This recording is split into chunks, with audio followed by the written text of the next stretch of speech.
Natabang isang eroplano sa gitna ng paglanding nito sa runway ng airport. Nakaligtas kaya mga pasahero ng eroplano? Mga detalye ng balita, ibabahagi maya-maya.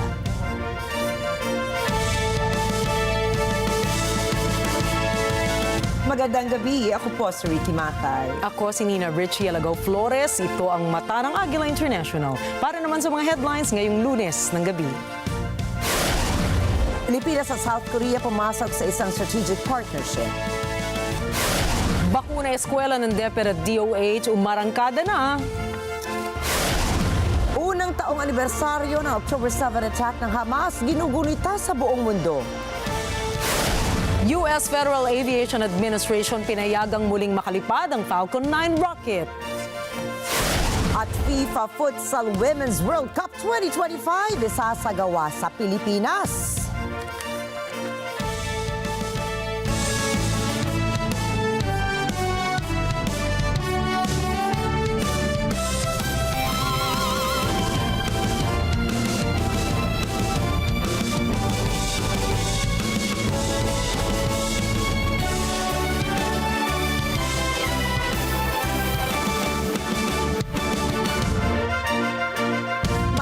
Pagtanggap ni Pangulong Ferdinand Marcos Jr. kay South Korean President Yoon Suk-yeol sa kanyang 2 araw na state visit sa Pilipinas. Sa pagbisita ni President Yoon sa bansa, ay kanyang pinagtibay ang relasyon ng Pilipinas sa South Korea kung saan kapwa sumang-ayon ang dalawang lider ng bansa na gawing strategic partnership ang ugnayan nila. 그동안 양국 관계의 발전은 The progress we've made so far in our bilateral relations was based on the trust and sense of solidarity forged in blood. Through my visit to Manila, I saw firsthand the ongoing dynamic development of this great nation under the leadership of President Marcos Jr. I also witnessed the infinite potential of Korea-Philippines relations. Today, President Marcos and I opened a new chapter of our partnership by elevating our relationship to a strategic partnership. 전략적 동반자 Nagsagawa rin ng bilateral meeting sina PBBM at Yoon kung saan ay tinalakay nila ang issue sa West Philippine Sea at ang sitwasyon ng Korean Peninsula. Nagkaroon din ng paglagda sa isang Memorandum of Understanding sa Coast Guard Cooperation at Nuclear Energy. Ang South Korea ay isa sa mga kaalyado ng Pilipinas na tumutulong sa modernization program ng Armed Forces of the Philippines. Kapwa rin nagpahayag ang dalawang lider na dapat isulong ang International Rules-Based Order. Kabilang narito ang safety on navigation sa South China Sea. Pagkatapos ng state visit sa Pilipinas ay didiretso naman si Yoon sa Singapore sa October 8 at 9 bago dumalo sa ASEAN Summit sa Laos. Nag-deploy ang Estados Unidos ng mga aircraft at personnel nito para tumulong sa pagsasagawa ng relief operations sa mga biktima ng bagyong Julian sa Batanes. Ayon sa Philippine Air Force, dumating ang 2 KC-130J Hercules aircraft at personnel ng US 3 Marine Expeditionary Forces sa Villamor Air Base sa Pasay City nitong Sabado. Paliwanag ng PAF, galing ang mga ito sa Cadena Air Base sa Okinawa, Japan at tumiretso dito para tumulong sa hahatid ng tulong sa mga taga-Batanes. Ayon kay Batanes Governor Marilu Cayco, nitong October 1, nasa 60% ng 2,463 na apektadong bahay doon ang totally damaged habang 40% ito ay partially damaged.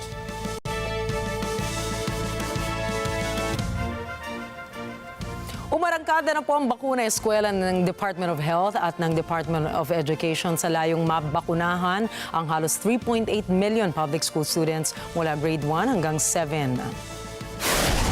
Isinagawa ang kick-off event ng programa sa pangunguna ni Education Secretary Sonny Angara at Health Secretary Teodoro Herbosa Jr. sa Dr. A. Albert Elementary School sa Sampaloc, Maynila. Layo ng bakuna eskwela na maprotektahan ang mga mag-aaral sa pampublikong paaralan mula sa measles, rubella, diphtheria, tetanus at cervical cancer.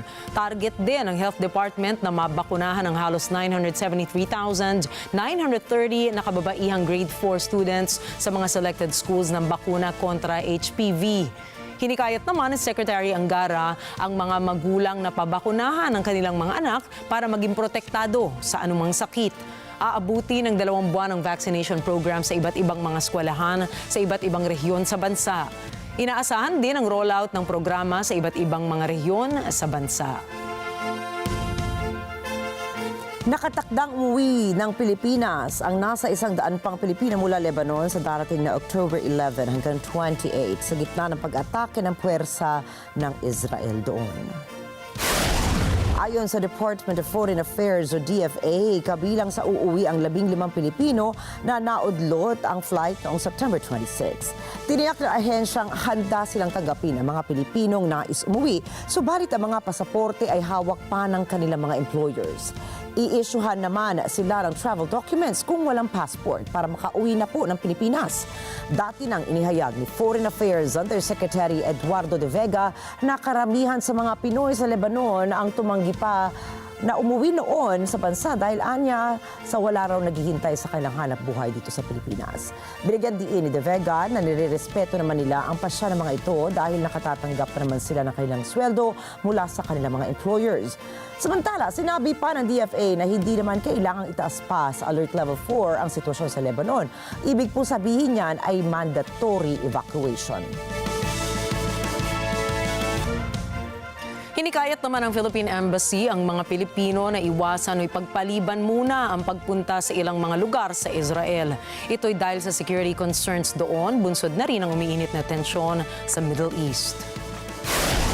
Kabilang sa mga lugar na pinapaiwasang puntahan ng embahada ay ang Jerusalem, West Bank, mga lugar na malapit sa border ng Gaza at ng Lebanon, gayon din ang Golan Heights, mga lugar na malapit sa mga sensitibong instalasyon katulad na lamang ng military base at mga pasilidad ng kuryente at tubig. Pinapayuhan ng embahada ang mga Pilipino sa Israel na iwasan munang pumunta kung hindi naman kinakailangan sa mga matataong lugar doon gaya ng mga mall, mga pamilihan, rally o concert. Pinaalalahanan din ng embahada ang mga Pilipinong nasa Israel na huwag kukuha ng litrato o video na mag-uusyoso sa magaganap o nagaganap na kaguluhan o karahasan doon. Payo pa ng embahada sa mga Pilipino, huwag lapitan ang mga Israeli security forces na nakapwesto sa mga sensitibong lugar at ugaliing sumunod sa mga tagubilin ng Israeli security forces. Anila sa unang senyales ng panganib, dapat ay lumikas kaagad at magtungo sa ligtas na lugar ang mga Pilipino. Sinabi ng Department of Agriculture o DA na pinalawak nito ang pagpapabakuna ng mga baboy laban sa African Swine Fever o ASF sa Batangas. Kinimpirma ni Assistant Agriculture Secretary for Swine and Poultry na si Constantine Palabrica ng 350 baboy ang kanilang binakunahan sa International Training Center on Pig Husbandry. Nakapag-develop ng 90% antibodies ang mga nabakunahang baboy sa 2 hog farms sa Batangas. At dahil po dito, ayon mismo kay Palabrica, pinalawig nila ang vaccination upang patunayang epektibo ang AVAC live vaccines laban sa ASF. Mahigit 10,000 dayuhang manggagawa ng Pogo ang nagpasyang i-downgrade ang kanilang visa status.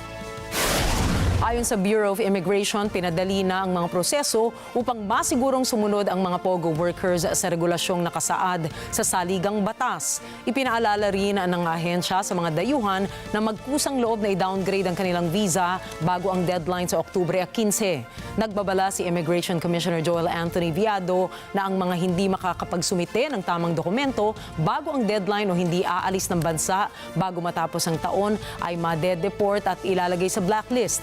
Binigyang diin niya na walang magiging ekstensyon para dito at ang mga hindi magda-downgrade matapos ang deadline ay mapipilitang patalsikin mula sa bansa. Arestado ng Philippine National Police o PNP ang 4 na tulak at nasamsam naman ng halos 4 na milyong pisong halaga ng shabu sa isang bypass operation sa Tondo, Maynila noong linggo. Ayon po sa ulat ng PNP Drug Enforcement Group, inaresto ang 4 na hindi pinangalan ng suspect bandang alas 3 ng hapon at nakuha mula sa kanila ang mahigit 500 gramo ng shabu kasama ang ilang ebidensyang hindi kaugnay sa droga. Ang mga naarestong suspect at mga ebidensyang hindi kaugnay sa droga ay pansamantalang nasa kustodiya ng kapulisan sa Camp Bagong Diwa, Taguig City. Samantalang ang mga nasamsam na ebidensya ng droga ay ibinigay sa PNP Forensic Group sa Camp Crame, Quezon City. Muling magpapatupad ng dagdag presyo sa ilang oil products ang mga oil industry firms bukas, Oktubre 8. Batay sa advisories, walang naging paggalaw sa presyo ng kada litro ng gasolina. Itataas naman nila ng 1.20 ang presyo ng kada litro ng diesel. 70 sentimos naman ang taas sa kada litro ng kerosene. Una nang ipinahayag ng Department of Energy na isa sa sanhi ng paggalaw ng presyo ng produktong petrolyo ay ang pagpapatuloy o nagpapatuloy na tensyon sa Middle East.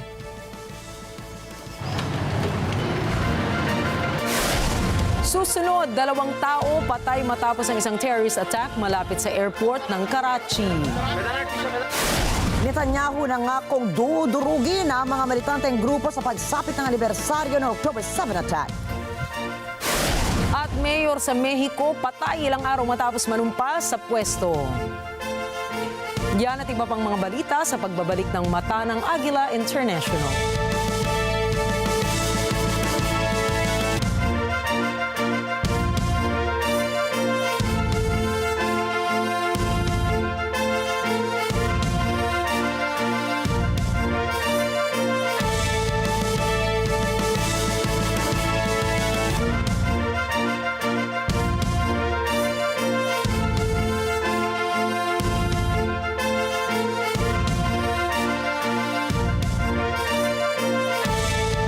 This portion is brought to you by 318 Automart. Why choose Supreme Pure Organic Barley? It is 100% pure organic barley straight from Australia. Certified super brands. The first alkaline-based barley in the Philippines. High pH level, 7.9 alkaline level, 68 micronutrients, non-acidic. It helps boost immune system, improves digestion, high in antioxidants, regulates blood sugar level and cholesterol. Waglan Basta Barley. Dapat alkaline-based Supreme Pure Organic Barley. Ang mga maiinit na balita at rumaratsyad ang usapan ng bayan. ihahatid namin sa 100%! 100% ang pagbabalita. 100% talakayan. Lunes hanggang Biyernes. Alas 5 hanggang alas 7 ng umaga. Live na live sa Radyo Agila 1062 Mega Manila. At sa Net 25. 100%! Sunnet 25. Let's get together. Sunnet 25. This Sunday on Cine Throwback.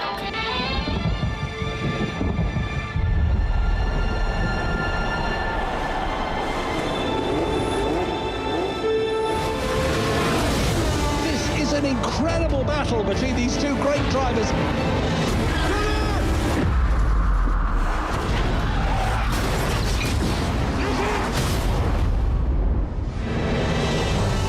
42 days after his near-fatal accident, Niki Lauda will race here today.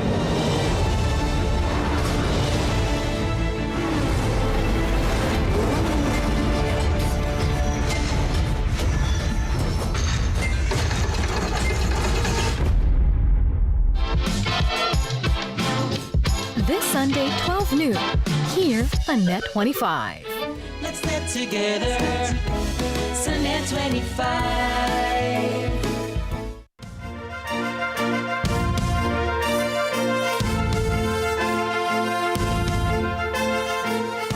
Dalawang Chinese nationals ang nasawi sa isang pagsabog malapit sa International Airport sa Karachi, Pakistan noong Linggo ng gabi. Sa isang pahayag, inako na militanteng grupo na Baloch Liberation Army ang responsibilidad sa pag-atake. Anila, gumamit sila ng isang sasakyang puno ng mga pampasabog at ang target ay mga Chinese nationals kabilang ang mga engineers. Kinundena ng Embahada ng China sa bansa at mga Consulate General sa Pakistan ang insidente at binansagan ito na isang terrorist attack at nagpaabot ng pakikiramay sa pamilya ng mga biktima. Ayon kay Pakistani Prime Minister Shehbaz Sharif, isa pang Chinese national ang nasugatan sa pag-atake at kasalukuyang nagsasagawa na ang mga otoridad ng investigasyon sa bansa. Sa ika-75 anibersaryo ng diplomatic relationship ng China at North Korea ay nagpahayag ang dalawang bansa ng pagkakaisa. Sinabi ni Chinese President Xi Jinping kay North Korean leader Kim Jong-un na sana ay lalo pang mapalalim ang pagkakaibigan ng Beijing at Pyongyang. Nangako rin si Xi na handa itong makipagtulungan kay Kim upang palakasin at patatagin ang strategic communication at koordinasyon nila. Binigyan din ng Chinese leader ang hangarin nito na makasama si Kim upang itaguyod ang kapayapaan sa rehiyon at ihayag ang international fairness at justice. Sumang-ayon naman ang Pyongyang leader kay Xi at nangako rin na patuloy itong magsisikap na mapagtibay at mapaunlad ang relasyon ng North Korea at China sa pamamagitan ng friendly relations. Sa kanyang ika-72 kaarawan, nakatanggap po si Russian President Vladimir Putin ng kanyang mga unang pagbati, kabilang ang isang pagbati na tinawag siyang Tsar o Emperador ng Russia. Ang pagbati nito ay mula kay Alexander Dugin, isang extra or ultra-nationalist Russian sa social media. Matagal nang sinusulong ni Dugin ang pagsasama-sama ng mga teritoryong nagsasalita ng Russian at iba pang lugar sa isang malawak na bagong imperyo ng Russia. Samantala, si Ramzan Kadyrov, pinuno naman ng Chechen Republic ng Russia, ay nagpaabot rin ng mensahe ng pagbati kay Putin at tinawag itong isang mahalagang araw para sa bansa. Nagsagawa ng referendum ang Kazakhstan itong linggo kung dapat ba nilang itayo ang kanilang magiging kauna-unahang nuclear power plant. Sa exit poll ay sinusuportahan nga ng mga botante ang plano. Noong una, humarap ang plano sa pagtutol ng publiko dahil sa pangamba ukol sa mga panganib na posibleng idulot nito at takot na baka makialam ang Russia sa proyekto. Gayunpaman, ayon sa Central Election Commission, halos 70% ng mga botante ang bumoto ng pabor sa proyekto. Sa kabila ng malaking natural gas reserves ng Kazakhstan, umaasa pa rin ang bansa sa mga coal-powered plants para sa kuryente nito. Nakikita ni President Kassym-Jomart Tokayev ng Kazakhstan ang nuclear power bilang paraan upang unti-unting tanggalin ang paggamit ng mga plantang ito na sanhi ng malaking matinding polusyon. Magpapadala ang The Netherlands ng 24 na F-16 fighter jets sa Ukraine sa mga susunod na buwan. Bukod sa pagbibigay ng warplanes, kinumpirma rin ni Dutch Defense Minister Ruben Brekelmans na magbibigay din ang kanilang gobyerno ng $439 million sa Kyiv. Ayon sa kanya, ang pondong ito ay gagamitin para gumawa ng advanced drones na kayang umatake sa mga kalaban hindi lamang sa himpapawid kundi maging sa lupa at sa karagatan.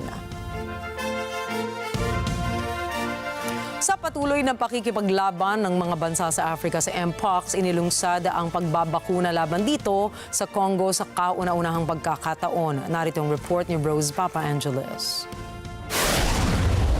Noong Sabado, sinimula ng Congolese health officials ang kanilang kauna-unahang Mpox vaccination campaign. Ito ay isang kritikal na hakbang upang kitilin ang pagkalat ng sakit na ito mula sa epicenter ng Democratic Republic of Congo sa iba't ibang bansa sa Africa ngayong taon. Nagsagawa ng seremonya ang mga opisyal upang markahan ang simula ng pagbabakuna sa isang ospital sa lungsod ng Goma. Una sa pilang health workers upang tumanggap ng bakuna. Para sa isang nurse na si Muhindo Kalala Raymond, bilang health workers, dapat silang unahin upang wag lalong kumalat ang sakit. J'ai été motivé juste pour le vaccin d'aujourd'hui parce que comme nous sommes les personnels de la première ligne, nous sommes censés juste à nous faire vacciner bien avant pour que le virus ne soit pas propagé dans la communauté que nous sommes en train également de protéger. Subalit sa kabila na hakbang na ito, nagbabala ang Health Ministry ng bansa na kakaunti ang mararating ng kampanyang ito dahil sa limitadong resources. Sa kasalukuyan, 265,000 na vaccine doses lamang ang mayroon, ngunit inaasahang darating pa ang karagdagan sa mga susunod na buwan. Ang pagsisimula ng pagbabakuna ay upang punan ang malaking awang kung saan naiwan na ang mga bansa sa Africa. Walang access ang mga bansang ito sa dalawang turok ng bakuna na ginamit noong 2022 Global Mpox outbreak. Samantala, ang mga bansa sa Europe at US ay tumanggap ng sapat na bilang. Sa panimula ng taong 2024 na nag-report na ang Congo ng higit sa 30,000 suspected at confirmed cases ng Mpox. 900 at 90 na ang namatay sa taong ito lamang. Ayon sa World Health Organization, 90% ng mga kasong ito ay mula sa Africa. Ayon kay MPOC's Incident Manager Bashir Boji, bukod sa pagbabakuna, mahalaga rin ang ibang mga paraan upang pigilan lalo ang pagkalat nito. Nous sommes dans tous les secteurs d'appui et particulièrement aujourd'hui dans le lancement de la campagne de vaccination contre les Mpox qui est extrêmement important dans la lutte contre la transmission, la circulation du virus au niveau du Nord Kivu mais aussi au niveau de tout le pays. Donc nous appuyons les gouvernements au niveau national, au niveau local, au niveau provincial dans cette lutte. Il n'y a pas seulement la vaccination, il y a d'autres interventions qui sont extrêmement importantes. Tout ce qui tourne autour de la communication du risque et l'engagement communautaire, tout ce qui tourne autour du laboratoire et du diagnostic, la surveillance pour savoir le nombre de cas, mais aussi la prise en charge des cas.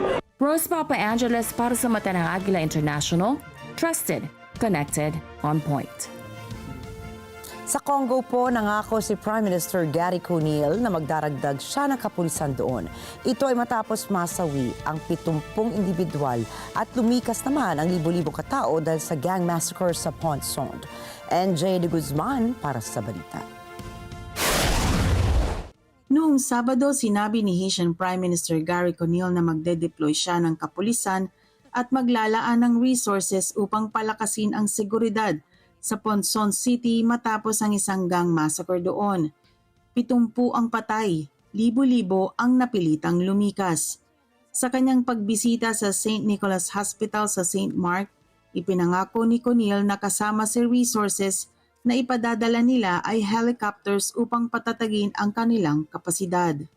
Nous prenons disposition avec bon gens encore sur Port-au-Prince qui passent par la route pour venir renforcer. En plus de fait, le gouvernement qui a baillé tête pour les moyens, baillé tête pour l'hélicoptère pour continuer à renforcer tête. Donc pour lui, là, c'est pour nous renforcer la capacité de la police, pour venir faire travail dans la zone, chercher bandits de tous côtés, dénicher pour que la justice soit faite pour mener au devant la. Noong Sabado rin, ayon sa tanggapang pangkomunikasyon ni Conille, nababiyahe ang Prime Minister papuntang United Arab Emirates.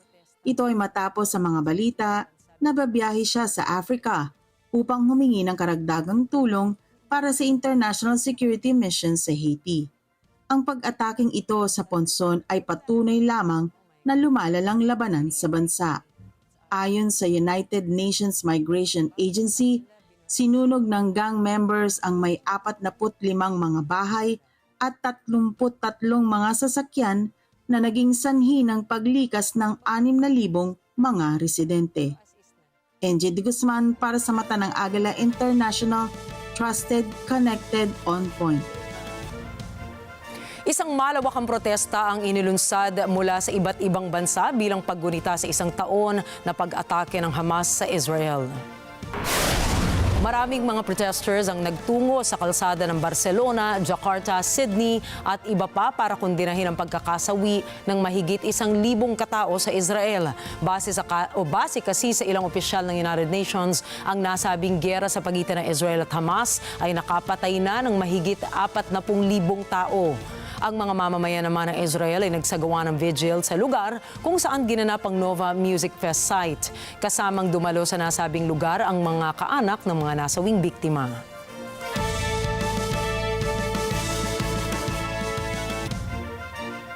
Tinamaan ng pinakawalang rockets ng militanteng Hezbollah ang ikatlong pinakamalaking syudad ng Israel na Haifa na ikinasugat naman po ng 10 katao sa bisperas ng unang anibersaryo ng pagsalakay ng Hamas sa Israel. Ayon sa Hezbollah, na-target nila ang military base south ng Haifa na magkakasunod na Fatty 1 missiles. Base naman sa mga ulat, 2 rockets ang tumama sa Haifa malapit naman sa Mediterranean coast ng Israel at 5 iba pa ang tinamaan sa Tiberias. Iniulat naman ng local police na ilang mga gusali at ari-arian ang napinsala at may ilang reports din ng minor injuries kung saan ang ilan sa mga biktima ay dinala sa malapit na ospital. Sa panig naman ng Israeli military, iniulat nito na tinamaan ng kanilang fighter jets ang target sa intelligence headquarters ng Hezbollah sa Beirut, kabilang ang intelligence gathering means, command centers at karagdagang infrastructure sites. Sa nakalipas na mga oras din ay tinamaan ng airstrikes ng Israel ang weapons storage systems ng Hezbollah sa Beirut. Gayon din po ang Hezbollah target sa southern Lebanon at Bekaa area. Sa Israel pa rin, nangako si Israeli Prime Minister Benjamin Netanyahu na dudurugin at sisirain ang mga militanteng grupo kasabay ng unang anibersaryo ng Hamas invasion sa Israel na sumiklab noong October 7 ng nakaraang taon. לפני שנה אנחנו ספגנו מכה איומה. וב-12 החודשים שעברו אנחנו משנים את המציאות מקצה אל קצה. וכל העולם משתאה מהמכות שאתם מנחיתים על אויבינו, ואני מצדיע לכם ואומר לכם, אתם דור הניצחון. יחד נילחם ויחד ננצח, בעזרת השם. Sinabi rin ni Netanyahu sa kanyang talumpati na makakamit ng Israel ang tagumpay laban sa mga militante sa Gaza Strip at Lebanon at pinaghanda ang mga ito na maglungsad ng strike laban sa Iran. Inihayag din ni Netanyahu na sa loob ng isang taon, dumanas sila ng matinding dagok at sa nakalipas na 12 buwan, ganap na umano nilang nabago ang realidad ng kanilang buhay. Ginawa ni Netanyahu ang pahayag kasabay ng kanyang pagbisita sa Lebanon border. Samantala, sa panig naman ng Hamas, tinawag ng grupo ang kanilang inilunsad ng October 7 attack bilang glorious at sinabing gumagawa ng bagong kasaysayan ang Palestinians sa kanilang laban. Nagresulta nga ang naturang pag-atake ng Hamas sa pagkasawi ng mahigit 1,200 katao sa Israel na karamihan ay mga sibilyan at binihag ang dose-dose ng individual at dinala sa Gaza. Bilang paggunita sa mga nasawi sa malagim na massacre ay nagpulong ang mga tao sa Tel Aviv nitong linggo kasama ang mga mahal sa buhay ng nasa 370 katao na pinatay sa Nova Festival Massacre sa Negev Desert. 7 أكتوبر كانت رد فعل طبيعي في ظل كل هذه المعطيات والأبعاد وبعد أن وصل الشعب الفلسطيني إلى حافة الانفجار. ف7 أكتوبر لم يبدأ التاريخ من 7 أكتوبر إنما كان محطة الظرف وحالة الغليان أجبرت شعبنا أن يتحرك باتجاه الطوفان. نعم اليوم كما تفضلت الخسائر كبيرة، الشهداء والجرحى والنازحين في غزة، القتل اليومي في الضفة الغربية، القتل اليوم في لبنان والمجازر، وإسرائيل تضرب في كل مكان.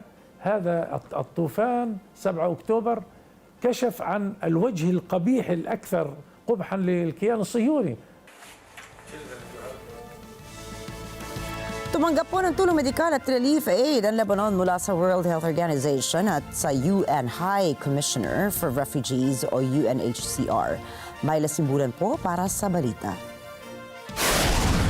Sinalubong ni Lebanese Health Minister Firas Abiad ang unang shipment ng aid mula sa WHO at UNHCR. Binigyan din ni Abiad ang kahalagahan ng ganitong tulong para sa mga mamamayan ng Lebanon. Pinasalamatan din ito ang tulong mula sa UAE.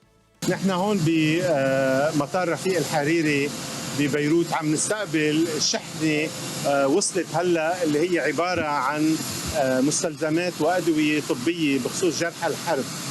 تحضرت من قبل منظمة الصحة العالمية والمفوضية سامي لشؤون اللاجئين وبدعم من دولة الإمارات العربية المتحدة. Sa paglapag ng aid, naroon din ang mga kinatawan ng WHO at UNHCR na nagpahayag ng kanilang suporta sa Lebanon. Nanawagan din ang mga ito sa international community na tumulong sa pagpapakalma ng tensyon sa gitnang silangan.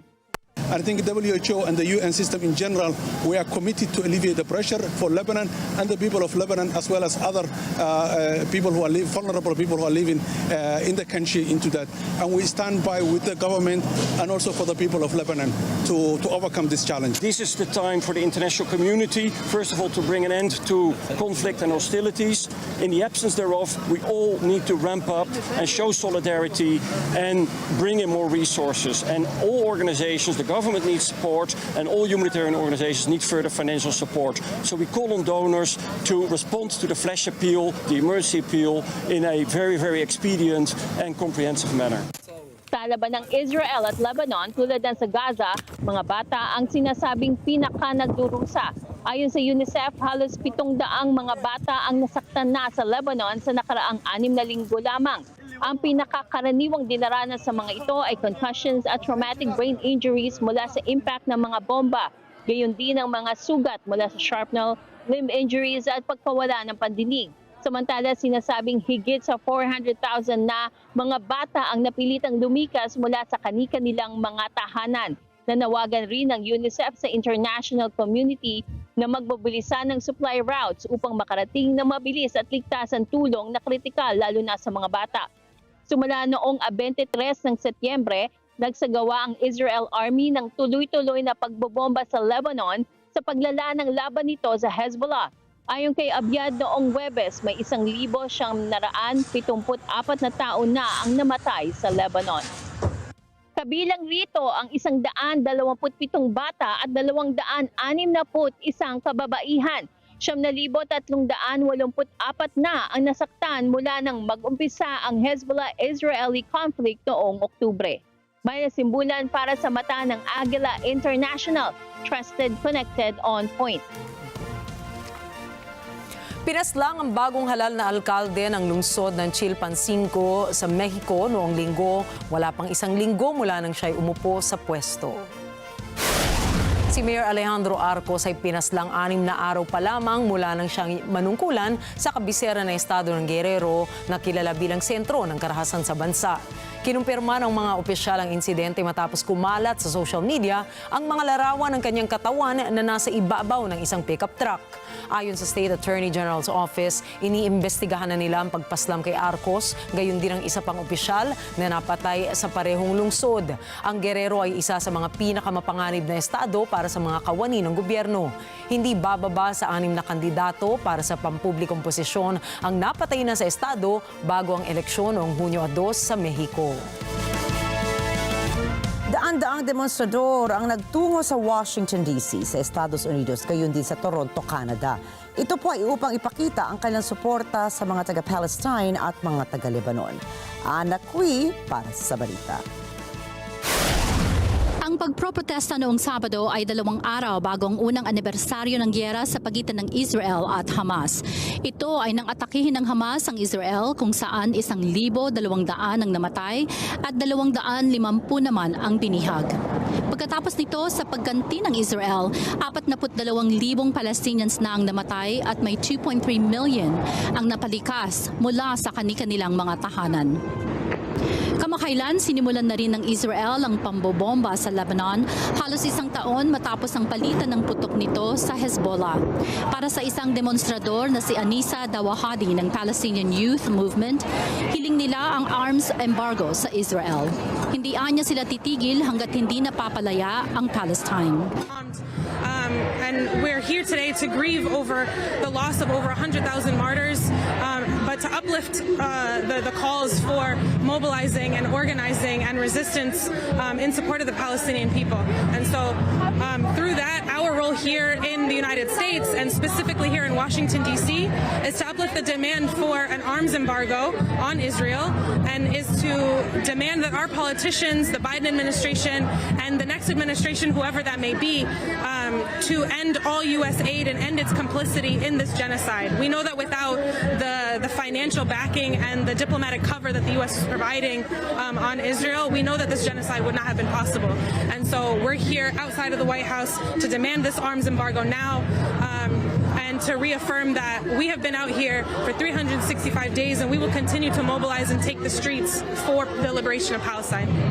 Para naman sa iba, ang pagpunta sa demonstrasyong ito kahit maliit ay kontribusyon para makatulong sa mga taga-Gaza.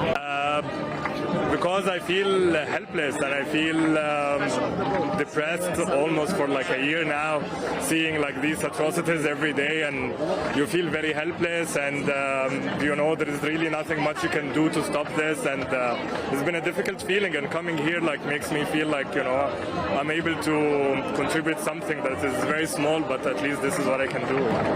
Tinawag na war crime ni Sarah Rasik ang ginagawa ng Israel, hindi lamang sa Palestinians kundi pati na rin anya sa mga Lebanese.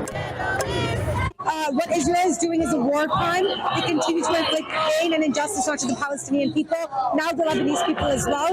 And world leaders must align themselves with the most basic tenets of human rights.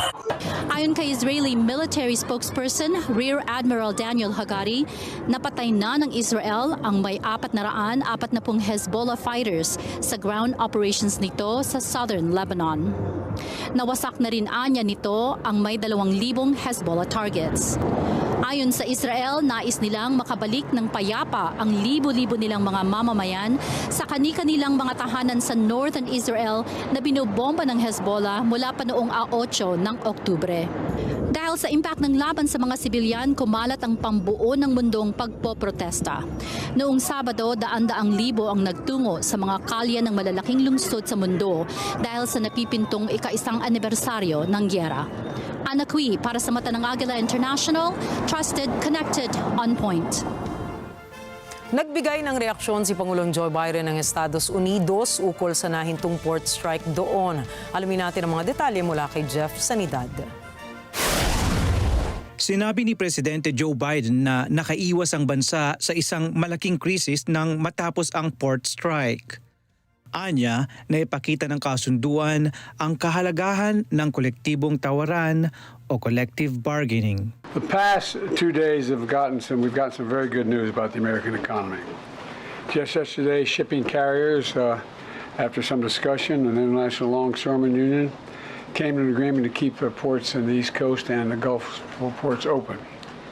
We averted what could have become a major crisis for the country, and a tentative agreement which includes record wage increases for dock workers and shows the importance of collective bargaining and represents, I think, critical progress toward a strong contract. Noong Biyernes, nagbukas muli ang mga daungan sa East Coast at Gulf Coast ng US matapos magkasundo ang dock workers at port operators ukol sa sahod. Napigilan nito ang muntik ng pinakamalaking paghinto ng industriya sa loob ng halos kalahating siglo. Subalit sinasabing matatagalan bago maayos ang cargo backlog dahil sa nangyari ng mga nakaraang araw. Natapos ang strike ng maaga kaysa sa inaasahan ng investors. Sinasabing sakit ng ulo ng administrasyon ni Pangulong Biden ang strike bago ang eleksyon sa Nobyembre sa laban ng Donald Trump at Kamala Harris. Binantaan ng strike na bulabugin ang employment figures na ilalabas bago ang eleksyon. Ani Biden, ang nangyaring pagkakasundo ng mga partido ay serbisyo sa mga mamamayan ng US. Kung hindi anya nagkasundo ang mga ito, haharap ang bansa sa isang napakalaking suliranin. It was truly a service to the American people for all these parties to come together to respond to our request to keep the ports open. I was determined to avert a crisis at this moment because it's a critical moment. If we didn't do this now, we'd have a real problem. Jeff Sanidad para sa Mata ng Agila International. Trusted, connected, on point. Susunod, isang eroplano sumiklab sa gitna ng paglanding nito sa Las Vegas. Falcon 9 rocket launch ng SpaceX inaprubahan na ng FAA. At Cuts Tour ni Olivia Rodrigo sa Philippine Arena, isang malaking tagumpay. Mga detalye ng mga balita sa pagbabalik ng Mata ng Agila International.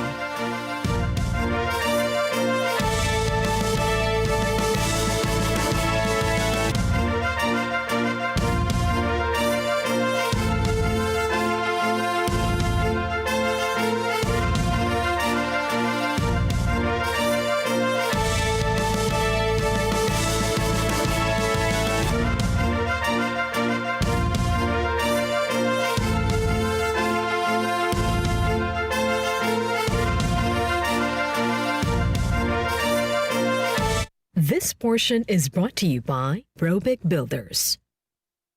Alam namin ang iyong pagsisikap. Dama namin ang iyong mga sakripisyo. Kita namin ang pagharap mo sa bawat pagsubok. Kaya sa kabila ng mga hamon ng buhay, nandito kami para umalalay. Kasi katulad mo, gusto rin namin ang magandang bukas para sa kanya. Hatid namin ang dekalidad na edukasyon at makabagong pasilidad sa abot kayang halaga. Kaya huwag ka na mangamba. Sasamahan ka namin tuparin ang mga pangarap niya.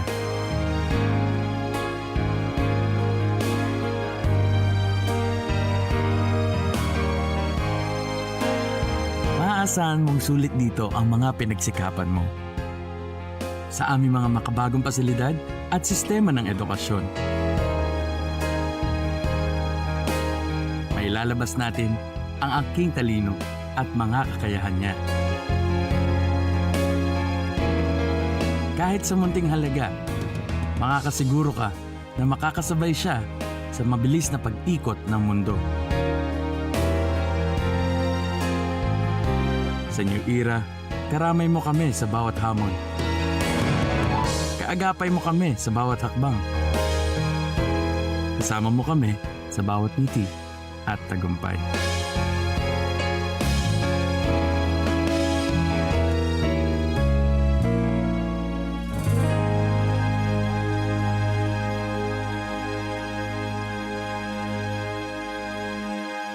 This portion is brought to you by North Luzon Express Terminal.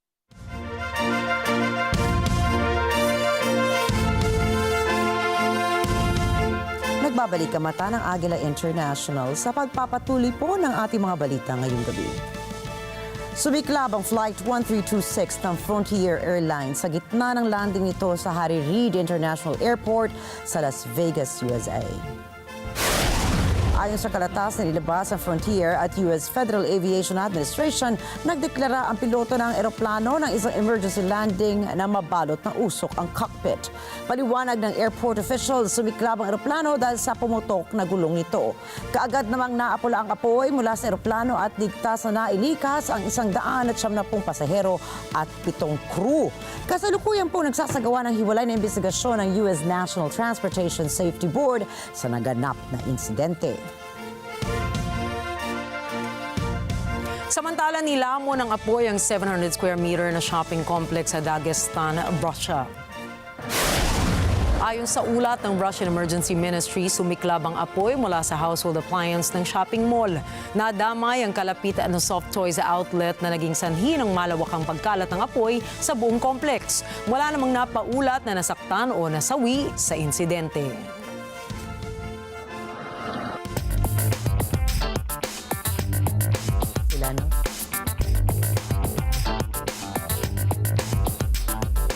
Hinak ng isang grupo ng Chinese ang ilang telecommunications companies at telco sa Estados Unidos. Kinilala ang grupo sa pangalang Salt Typhoon at kabilang sa mga na-breach nilang telco systems ay Verizon Communications, AT&T at Lumen Technologies. Ayon sa media sources, ang mga telco na ito ang siyang ginagamit o otorisado ng mga korte para sa wiretapping at surveillance activities. Anila, target ng Salt Typhoon group na mangalap ng intelligence information sa mga US telcos. Hindi naman nagbigay ng pahayag ang AT&T, Verizon at Lumen kung aling mga impormasyon ang nakuha ng Chinese hackers mula sa kanilang systems. Samantala, sinabi naman ng Chinese Ministry na gumawa lamang ng isang maling salaysay ang Estados Unidos para i-frame umano ang China.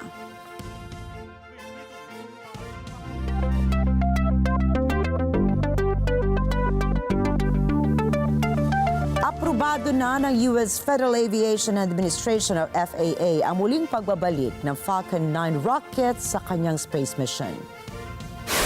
Matapos ang ilang linggong pinagbawalang lumipad ng FAA ay handa na ang SpaceX na muling ilunsad ang Falcon 9 rocket upang dalhin ang Hera spacecraft ng European Agency. Ngayong araw nakatakdang ilunsad ng SpaceX ang Hera spacecraft ng EU mula sa Cape Canaveral 4 Station sa Florida. Ang paglunsad sa Hera spacecraft ay bahagi po ng space program ng EU para pag-aralan ang Dimorphos, isang asteroid sa isang simulation ng Planetary Defense System. Layo ng Hera mission na makakolekta ng datos upang o para sa deflection ng naturang asteroid kapag tatama ito sa ating planeta. Noong September 30, nang kinailangan investigahan ng SpaceX kung bakit nag-malfunction ang second stage rocket ng Falcon rocket sa pag-uutos na rin ng FAA. Isang linggo matapos makapagtala ng world record ang China ay muling itinampok nito ang kakayahang magpalipad ng mas maraming drones ng sabay-sabay o simultaneously. Pinalipad sa himpapawid ng Shenzhen, China ang kabuuang bilang na 10,197 drones para lumikha ng magaganda at makukulay na display sa ere. Ang tema ng kanilang display ay City of Sky, Maybe Shenzhen. Kita sa video ang nakamamanghang mga imahe ng floating metropolis, mga hayop at mga figures na nagsasagawa ng martial arts. Matatandaang noong September 5 nang unang sinubukang magtala ng China ng panibagong record sa Guinness World Record for the largest number of drones flying simultaneously sa pamamagitan ng 8,100 drones.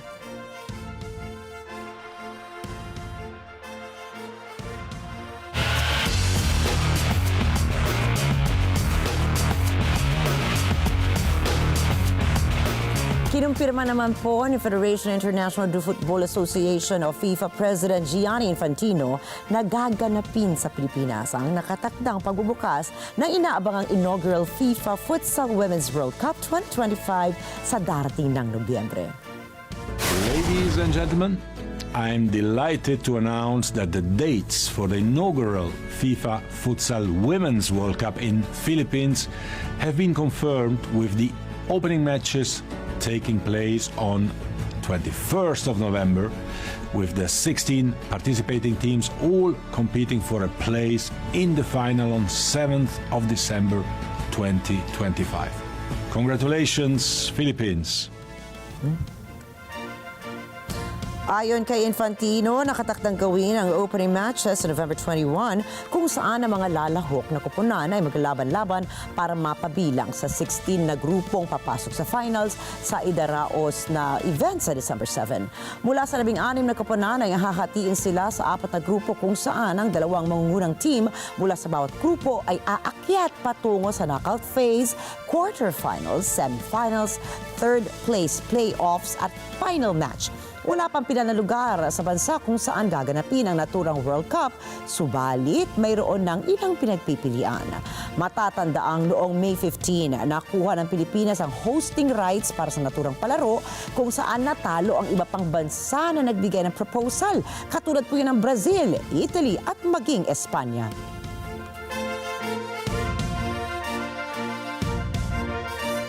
Matagumpay na nadepensahan ni Alex Pereira sa ikatlong pagkakataon ng UFC Light Heavyweight World Champion. Pinatumban niya kasi ang challenger na si Khalil Roundtree Jr. sa main event ng UFC 307 na ginanap sa Delta Center, Salt Lake City, Utah. Sa simula pa lamang ay naging agresibo na si Roundtree, subalit kalmado lamang na kumukuha ng punto si Pereira habang inaasinta ang kanyang kalaban. Pagpasok ng round 2 ay doon na nagsimulang magpakita ng opensa si Pereira at inulan ng sipa at suntok ang kalaban. Dahil sa matinding sugat na tinamo ni Roundtree sa ika-4 na round ay ipinatigil na ng referee ang laban. Mayroon ng 12 panalo at 2 talo si Pereira, habang si Roundtree naman ay mayroong 14 na panalo at 6 na talo.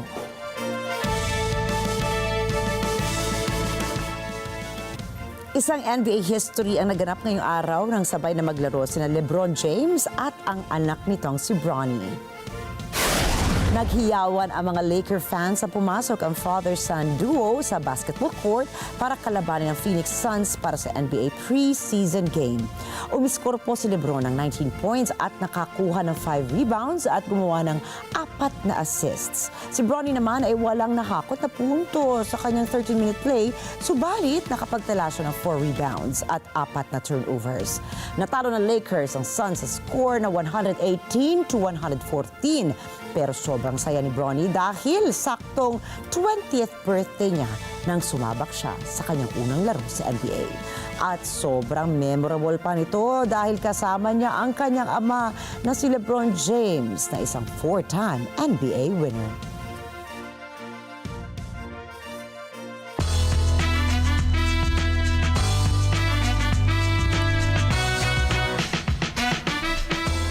Sinimulan na ng Hollywood actor na si Keanu Reeves ang kanyang professional auto racing career.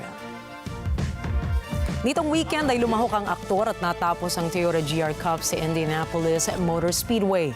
Sa kabuuang 33 racers ay nasa 25th place ito sa Race 1 itong Sabado at naging 24th place naman sa Race 2 noong Linggo.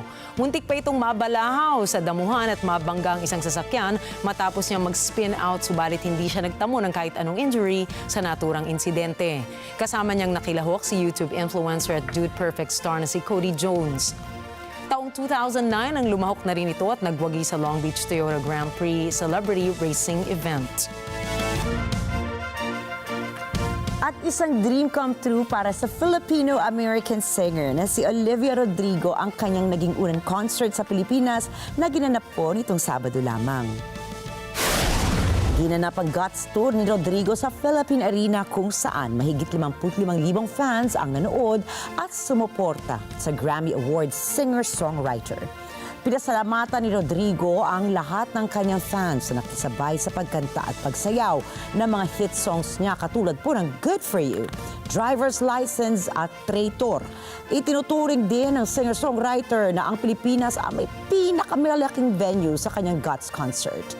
Nangako rin si Rodrigo na ang malaking porsyento ng kita ng 1,500 pesos na halaga ng tickets niya ay mapupunta sa Fund for Good Initiative na nagbibigay suporta sa edukasyon ng mga kababaihan.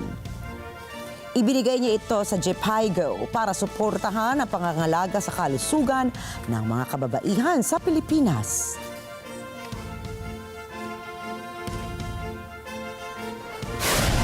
Susunod, mga elepante tumulong sa paglikas ng mga residente sa Thailand. Victor Ambrose at Gary Ruvkun nanalo ng Nobel Peace Prize for Medicine.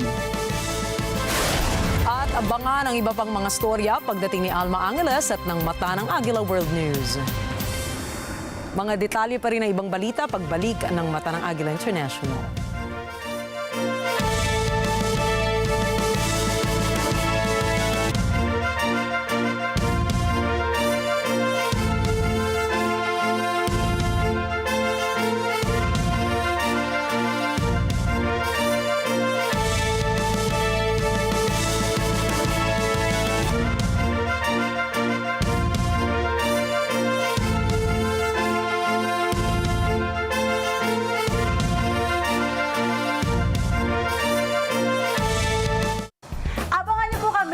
Sabado at Linggo, 8 to 9 a.m. Dito lang yan sa Net 25. Ito ang tahanan. Ako po si Ate Sherilyn.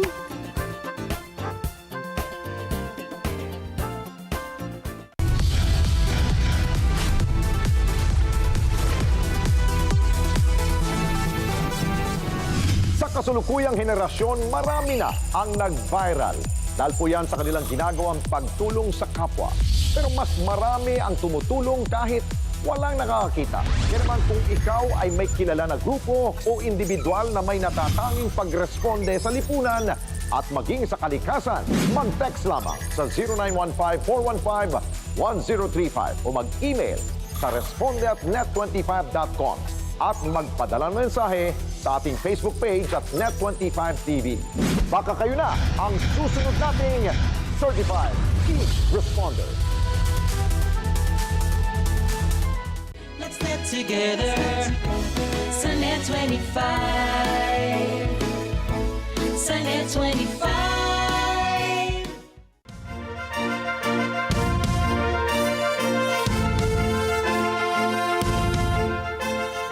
Nasa 100 elepante ang nailikas mula sa isang nature park matapos bumaha sa ilagang parte ng Thailand. Makikita sa video ang paglikas ng mga turista gamit ang mga naturang elepante mula sa Elephant Nature Park malapit sa lungsod ng Chiang Mai. Nasa 2 elepante na ang naitalang nasawi dahil sa biglaang pagtaas ng tubig mula sa ilog Ping na dumadaloy sa kahabaan ng rehiyon. Nahihirapan ang mga kawani ng Nature Conservation Facility dahil karamihan sa populasyon ng kanilang mga elepante ay bulag na o may pisikal na kapansanan na nagiging hadlang sa kanilang transportasyon patungo sa mas mataas na lupa. Sa ngayon ay patuloy na umakyat pa rin ang level ng tubig at kasalukuyang naghahanap pa ng mga kaswalidad ang mga otoridad buhat ng bagyong Yagi na mas kilala sa atin bilang bagyong Enteng. Sa ngayon ay ilang komunidad sa May Rim District ng Chiang Mai ang tuluyang nalubog sa baha. Nanalo po si American scientist Victor Ambrose at Gary Revcan ng 2024 Nobel Prize in Physiology or Medicine para sa kanilang pagtuklas ng microRNA. Ano nga po ba itong microRNA? Ito po ay tumutulong sa pagkontrol ng gene activity na nagbibigay daan sa mga cells na magsagawa ng iba't ibang tungkulin nito sa katawan, na ipapaliwanag din sa microRNA kung bakit nagkakaiba-iba ang mga cells sa katawan ng tao kahit na pare-pareho pa ang genetic information sa DNA.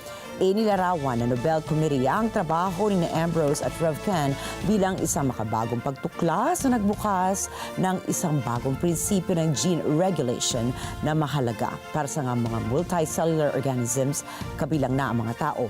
Si Ambrose ang unang taong nag-clone ng microRNA noong taong 1993, habang si Revcan ay gumawa ng sarili nitong pagtuklas noong taong 2000. Ayun. Alam mo, sobrang promising talaga ng mga breakthrough ngayon sa medicine.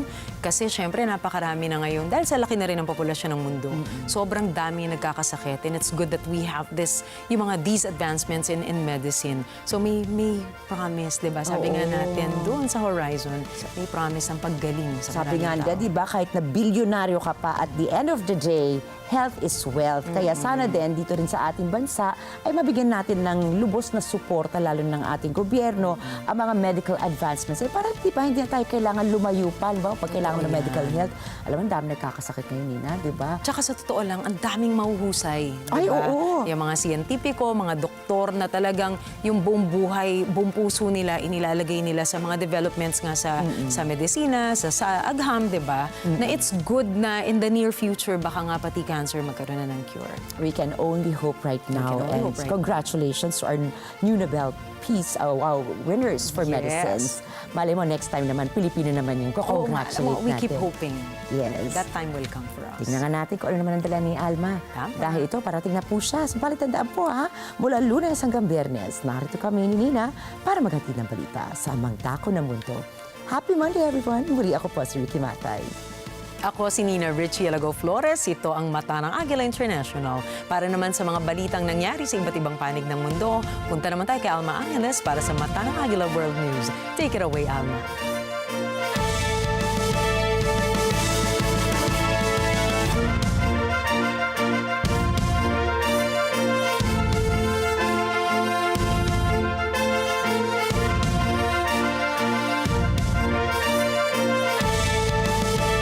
Thank you, Nina and Rikki. Good evening, everyone. I'm Alma Angeles for Net 25 World News. On tonight's headlines. Bullseye again. Another major hurricane targets the Gulf Coast as communities still reel from Helene's devastation. The storm's going to be powerful enough that it potentially generate major storm surge. And Israel intensifies its campaign against Hamas and Hezbollah 1 year after the October 7th invasion. South Korea and the Philippines forge a strategic partnership amid rising regional tensions. I welcome the Republic of Korea's efforts to promote peace and stability in the Korean Peninsula. The audacious initiative and the August 15 Unification Doctrine are important efforts in this regard. We agreed to enhance our cooperation in the defense industry. In particular, Korea will actively take part in the Re-Horizon 3 phase of the modernization of the AFP. The news starts now.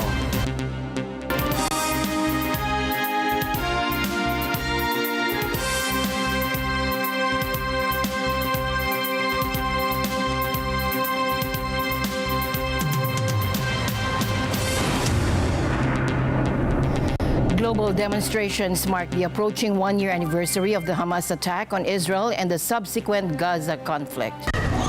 Tens of thousands took to the streets worldwide, with most rallies showing solidarity with Palestinians in Gaza. All we want is to free our people in Palestine and Gaza, the small children who die there every day. It's heartbreaking.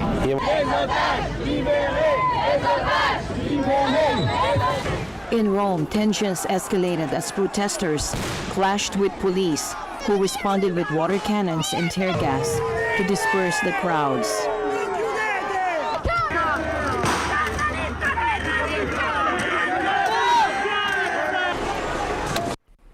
Meanwhile, the situation in the Middle East continues to intensify. Israel has launched new airstrikes on targets in Beirut, with powerful explosions rocking the Lebanese capital. And this escalation comes as the head of the U.S. Central Command arrived in Israel amid growing concerns of the conflict widening in the region. For more on these developments, we turn to Thomas Eyelikeness. On the eve of the one-year anniversary of the Hamas attack, Israeli airstrikes battered Beirut's southern suburbs. It is the most intensive bombardment of the Lebanese capital since Israel sharply escalated its campaign against the Iran-backed Hezbollah terrorist group last month. Large fireballs lit the darkened skyline, and booms reverberated across Beirut. Meanwhile, Hezbollah rockets launched late Sunday managed to get past Israel's defense system and landed in Haifa, causing damage to buildings. At least 10 people suffered injuries.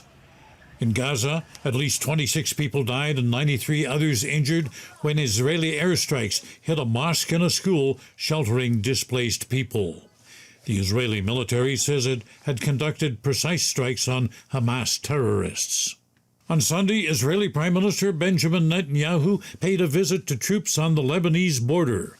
During a meeting with Northern Command officers, Netanyahu told them, "We will win." He says a year ago, Israel suffered a terrible blow, and he says for the past 12 months, Israel has been changing reality from end to end. Netanyahu told the troops the world is astounded by the blows they've inflicted upon their enemies. He told the soldiers, they are the generation of victory, and they will win. In Tel Aviv, families of the hostages still being held in Gaza gathered, holding out hope that at least some of them are still alive. The hostages that are alive must come back alive, and the hostages that were killed must come back so they can be buried here in Israel. We know that a lot of them are not alive, but we are fear that the ones that remained alive won't survive any longer, and we have to get them out of there as soon as possible. For civilians in Gaza, there is little left. Most of the country is in ruins, buildings reduced to rubble, hundreds of thousands of people displaced. Environmental toxicologist Dr. Morzan Savasia Safani says those who have survived the war will now face a battle with disease. We know that while thousands of them are dying right now, after we are able to stop Israel from bombing Gaza and Lebanon, we are going to face massive, massive epidemics of cancer and birth defects in the population. Around the world, thousands of pro-Palestinian demonstrators protested on the weekend, calling on Israel to free Gaza.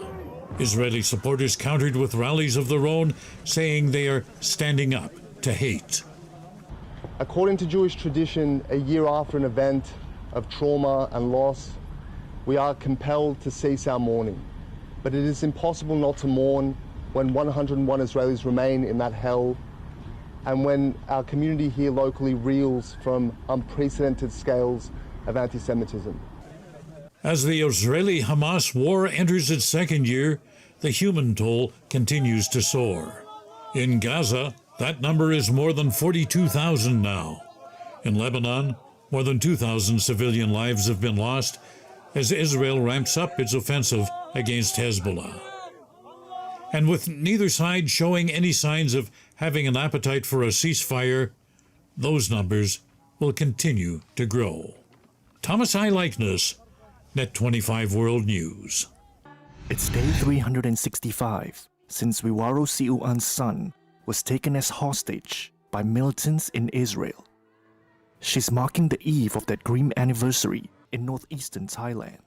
Her son, Wachara Siuan, is one of 6 Thais believed to be held captive by Hamas since the Israel-Hamas conflict that began on October 7th, 2023. However, it's been 1 year since Siuan's family has heard from him. We can only pray to God. Asking people doesn't give us answers, and even the village chief or headman cannot confirm anything. We have nothing but our prayers to God. According to Thailand's foreign ministry, 30 Thai laborers were abducted to Gaza during an attack that day by Hamas militants. 24 have been released safely. Before the war, Wachara and his younger brother went to work in Israel to clear family debt and cover their father's medical bills. He was working at an avocado farm in southern Israel, one of the 30,000 Thai laborers working in agriculture before the war.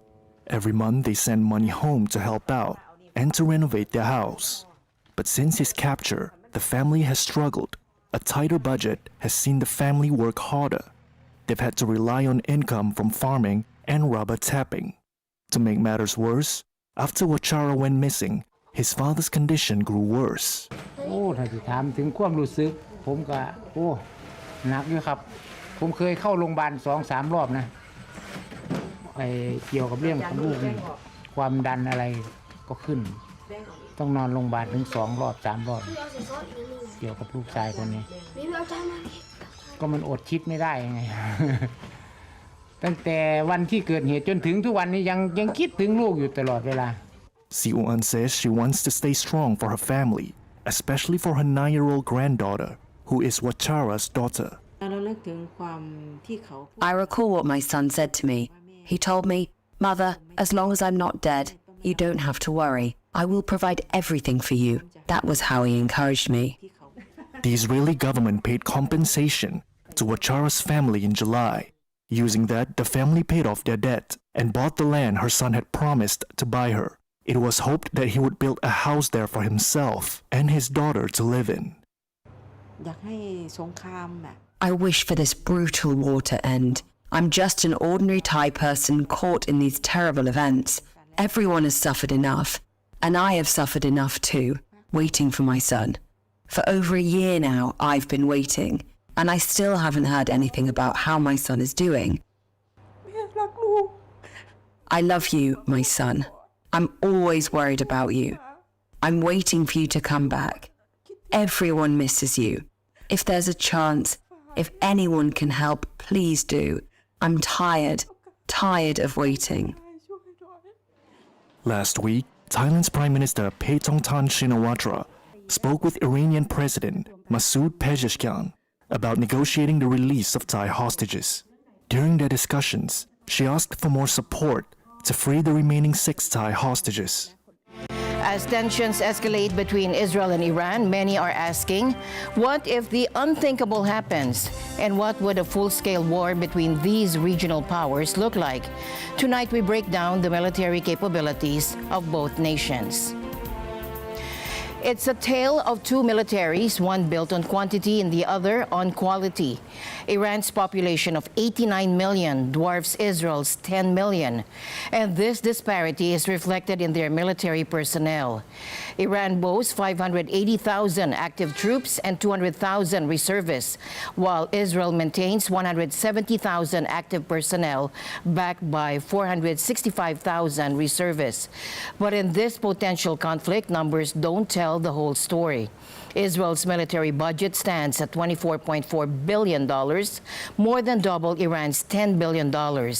Add to that $3.8 billion in annual U.S. military aid, and the technological gap becomes clearer.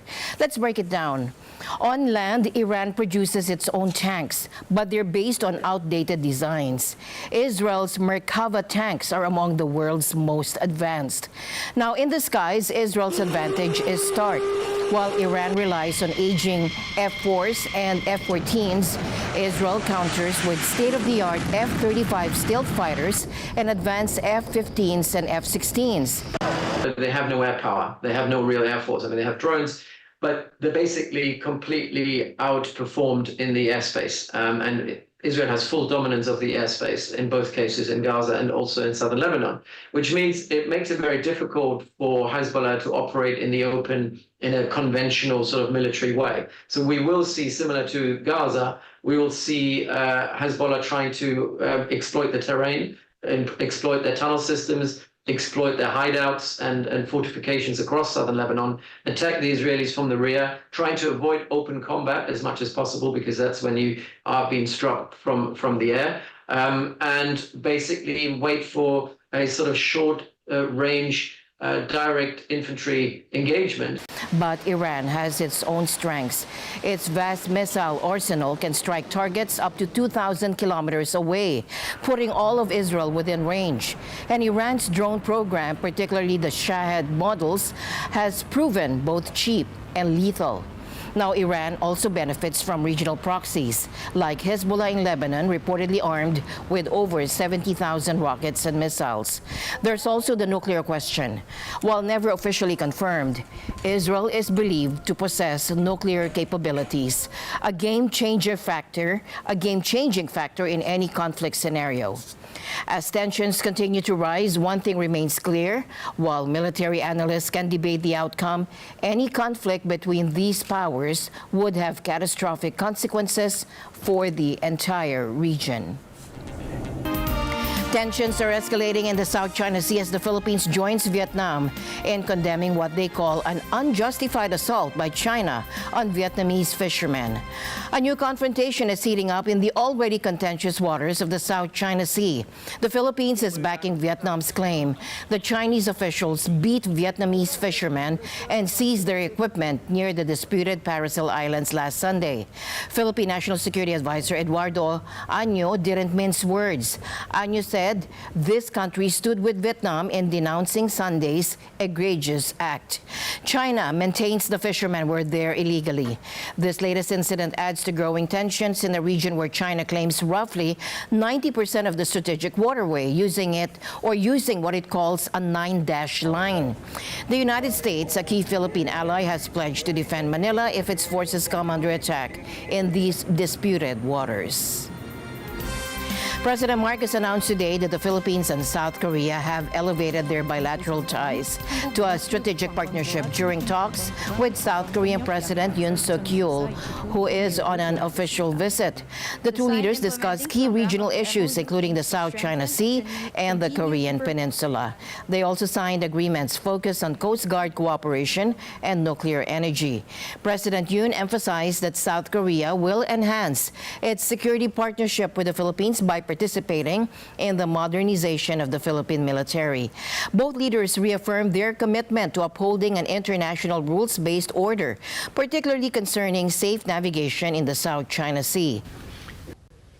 President Yoon and I likewise exchanged views on regional and international issues such as the West Philippine Sea and in the Korean Peninsula. I welcome the Republic of Korea's efforts to promote peace and stability in the Korean Peninsula. The audacious initiative and the August 15 unification doctrine are important efforts in this regard. In addition, we recognize our cooperation within ASEAN and the Republic of Korea's initiatives, such as the ASEAN +3 Emergency Rice Reserve, or APTER, that also benefited ASEAN member states, including the Philippines. And in view of the Republic of Korea's successful experience in the nuclear industry, we have also signed the Memorandum of Understanding on the feasibility study of Bataan Nuclear Power Plant. This will carry out a thorough feasibility study to continue progress on the BNPP rehabilitation, which we envision to contribute to energy security in the country. They also agree that North Korea's nuclear program and its reckless provocations will not be tolerated by the international community. The Philippines, who shares common values of freedom, human rights, and the rule of law with Korea, is a key partner in the implementation of Korea-ASEAN Solidarity Initiative and Korea's Indo-Pacific strategy. Also, President Marcos and I reaffirmed that the international community will never condone North Korea's nuclear programs and its reckless provocations, as well as its illegitimate military cooperation with Russia. And going forward, we agree to keep working together with each other for the enforcement of relevant UN Security Council resolutions.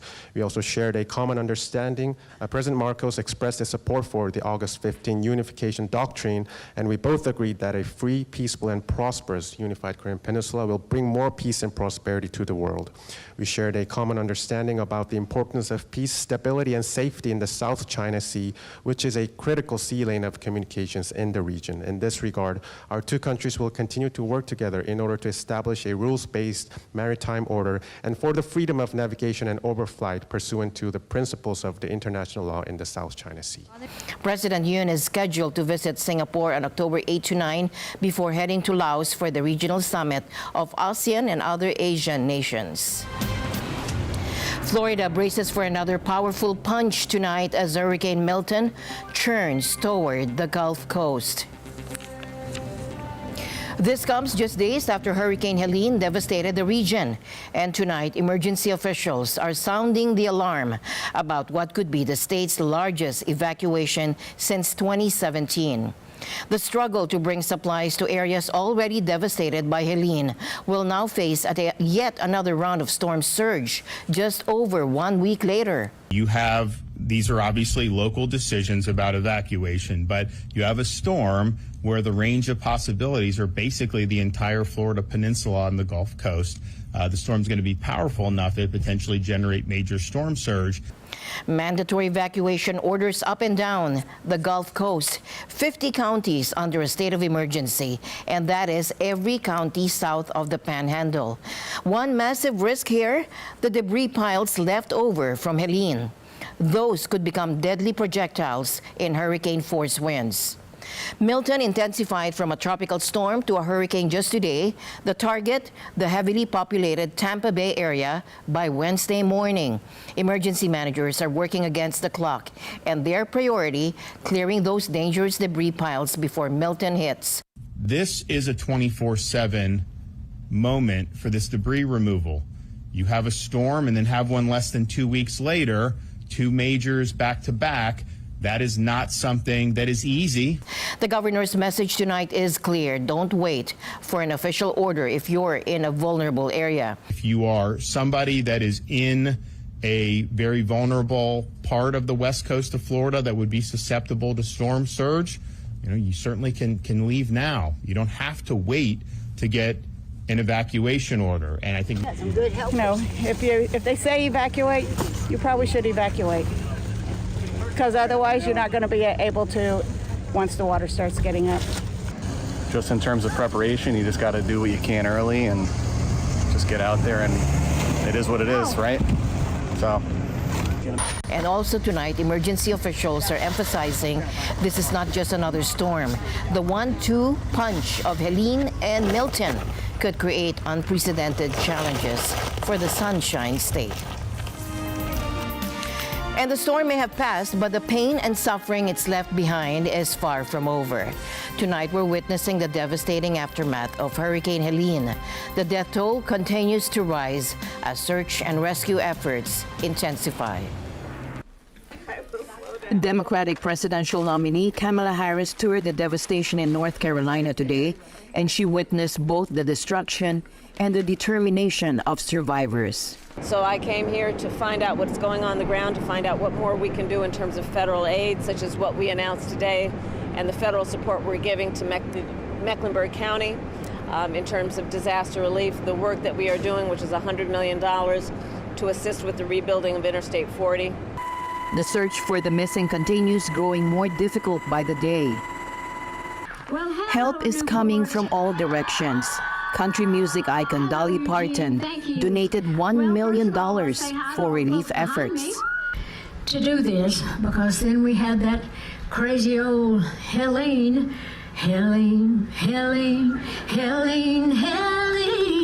You came in here and broke us all apart. Helene. But we're all here to mend these broken hearts. And that's what I'm doing here. So today, I wanted to announce that from myself personally, just from my own bank account, I'm donating $1 million today. The impact reaches far beyond the storm zone. A shuttered North Carolina medical factory has triggered nationwide IV fluid shortages, and General Motors has halted production at plants in Texas and Michigan due to broken supply chains. But community spirit remains strong in Asheville. The local high school has become a relief center, serving hot meals to those in need. Well, we had the resources and the ability, and it's good to help people if you're able to. So we just packed up the truck with what we had and made the 10-hour trip south. You know, Gatorade water, MREs, baby supplies, clothing, shovels, gloves, you know, lots of different things. I walked into this building on Friday and it was completely empty. And I thought, wow, we'll never fill this up. And a week later, it's completely full. And that's only because of the generosity of citizens across our state and our nation. They are coming from everywhere. A truckload after truckload of water and diapers, and we've never experienced anything like this before. I used to go to the coast, and if a hurricane was headed that way, I would joke and I'd say, I'm going back to the mountains where we don't have this kind of weather, but we had this kind of weather, and it's been devastating. But we'll get through it. We're tough. We're North Carolinians, and we know how to deal with stuff like this.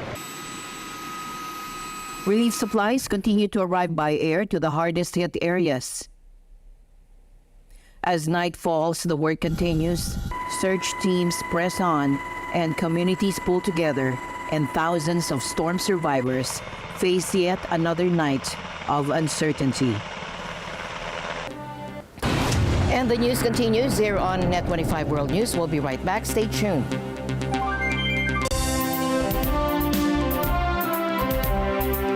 May init na issue at malalim na talakayan. Wala namang scandals, wala namang corruption issue or anything of that magnitude to warrant a change in leadership. Ang news commentary show na matapang at may paninindigan.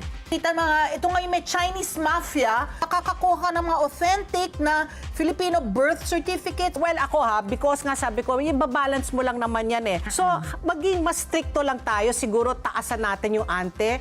Ano sa palagay nyo? Monday to Friday, 8 to 10 a.m. Dito lang sa Net 25.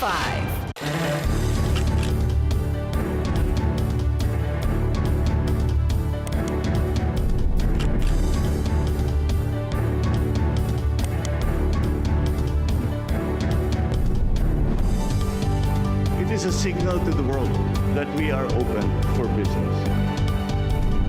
Open for Business with Cesar Vallejos. Every Sunday, 9 p.m.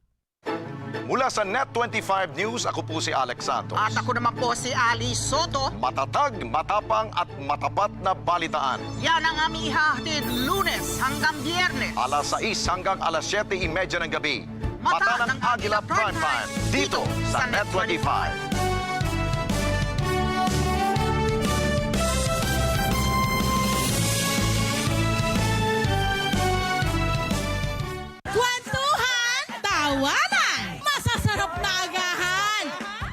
Bonus pang papremyo at sayawan! Yan ang hatid natin tuwing umaga kasama ang dumarami pa nating kabarangay. Araw-araw, sabay-sabay tayong mag-enjoy kasama kaming kabarangay nyo!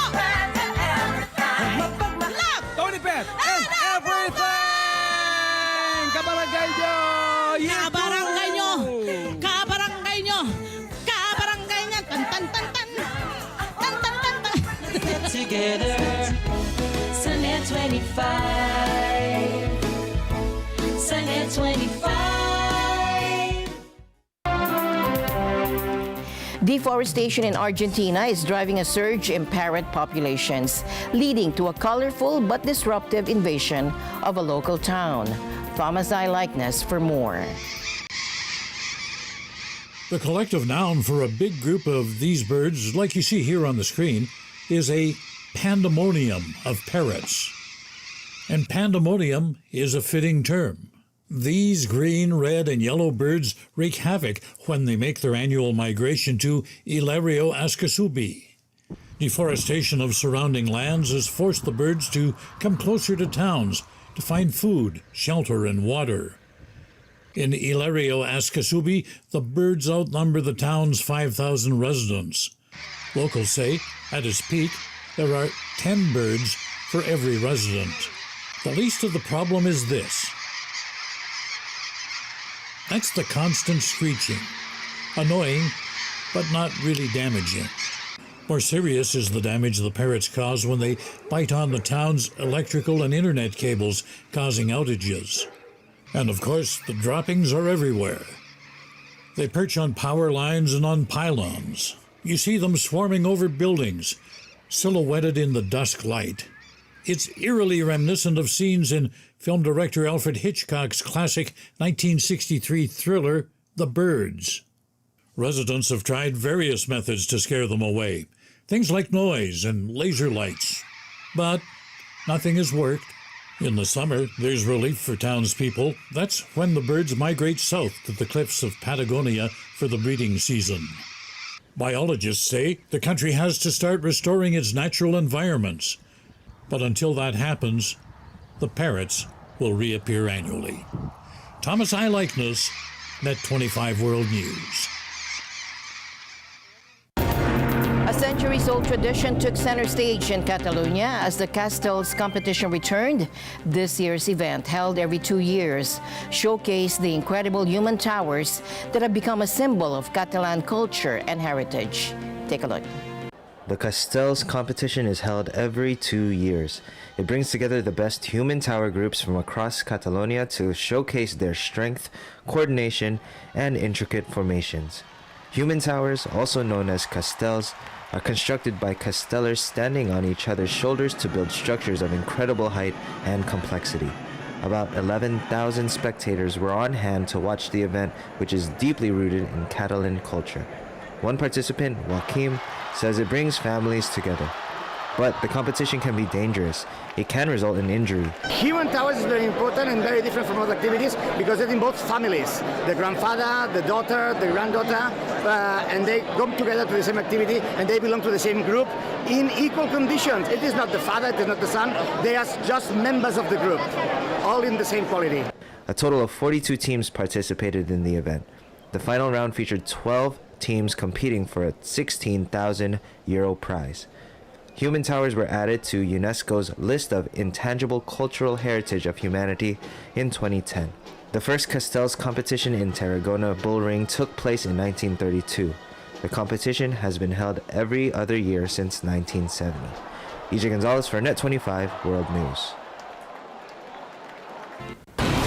And that's it for tonight's broadcast. For everyone here on Net 25, I'm Alma Angeles. Thank you for joining us. Good night.